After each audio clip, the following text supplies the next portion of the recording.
Kukatpally JNTU యూనివర్సిటీలో research fights foundation, Telangana ఉన్నత విద్యా మండలి సంయుక్త ఆధ్వర్యంలో స్థిరమైన అభివృద్ధి లక్ష్యాలు 2047 పేరుతో వర్క్షాప్ నిర్వహించారు.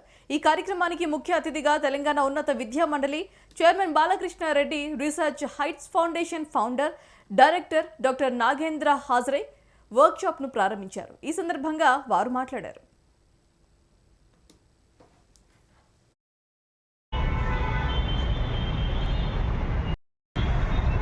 ఫస్ట్ లో ఒక 10,000 స్టూడెంట్స్ తో నక్లెస్ రోడ్ లో ఒక వాక్ జరిగింది.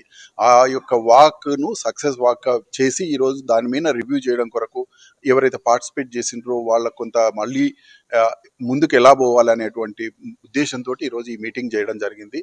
ముఖ్యంగా ఏంటంటే ఎన్విరాన్మెంటల్ ప్రొటెక్షన్ అనేది ఏంటంటే ప్రతి ఒక్కరి బాధ్యత. పర్యావరణ పరిరక్షణ అనేది ప్రతి ఒక్కరి బాధ్యత. ఇది మన రాజ్యాంగంలో కూడా పొందుపరుచున్నది. ఆర్టికల్ 48 కానీ ఆర్టికల్ 51 కానీ ఏంటంటే అందరం, ఇది రాజ్యాంగం అంటే మీకు తెలుసు కదా, అత్యున్నతమైనటువంటి ఇది ఫండమెంటల్ లా. సో కాబట్టి వాటిని మనం ఇంప్లిమెంట్ చేయాలంటే ఏంటంటే ఇండియా కూడా ప్రపంచంలో ఉన్నటువంటి ఇంపార్టెంట్ ఇంటర్నేషనల్ ట్రీటీస్ లో పార్టిసిపేట్ చేస్తుంది. మన యొక్క ఫస్ట్ రోజు నక్లెస్ రోడ్ లో entire Telangana education sector has participated.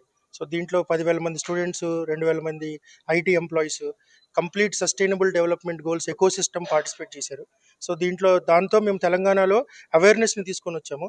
Now walk to action అంటే మనం ఆ వాక్ని అవేర్నెస్ని ఏ విధంగా తెలంగాణ మొత్తానికి మనము sustainable development goals action plan create చేయాలనే ఉద్దేశంతో ఈ సక్సెస్ మీట్తో పాటు మేము కాలేజెస్లో in part of Telangana higher education council మేము కాలేజెస్లో centre of excellences, SDC clubs create చేసి, బాలకృష్ణారెడ్డి గారు చెప్పినట్టు ఏంటంటే 17 ఎస్డిజి గోల్స్ ఉన్నాయి. ఒక్కొక్క కాలేజీలో 2 లేదా 3 ఎస్డిజి గోల్స్ని క్రియేట్ చేసి దానికి స్టూడెంట్ క్లబ్స్ని క్రియేట్ చేసి ఇండస్ట్రీని కూడా ఎక్స్పర్టైజ్ని దానికి తీసుకొచ్చి ఫ్యాకల్టీని, స్టూడెంట్స్ని అవేర్నెస్ అండ్ ఎక్స్పర్టైజ్ని కాలేజీలోకి తీసుకొని వచ్చి దాన్ని మొత్తం ఎంటైర్ తెలంగాణకి సస్టైనబుల్ తెలంగాణ తీసుకురావాలి towards rising Telangana 2047 and Viksit Bharat 2047కి తీసుకురావాలన్నది మా ప్రథమ అలాంగ్ విత్ బాలకృష్ణారెడ్డి గారు.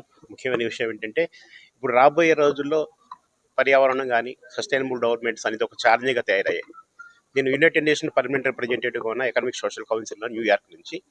సో ఇప్పుడు మనం ఏంటంటే ఇక్కడ లోకల్ ఈజ్ వోకల్ అని నరేంద్ర మోదీ గారు చెప్పినట్టుగా లోకల్ నుంచి వోకల్ కాదు, వోకలే లోకల్ కాదు, ఇది యూనివర్సల్ అవ్వాలని ఈ క్యాంపెయిన్షిప్ ఏదైతే ఉందో ఇది వరల్డ్ వైడ్గా అన్ని దేశాల్లో, అన్ని ప్రాంతాల్లో అభివృద్ధి చెందుతూ వస్తుంది. ముఖ్యంగా హైదరాబాద్లో మన మిత్రుడు నాగేందర్ గారు ఈ ఛాలెంజ్గా తీసుకొని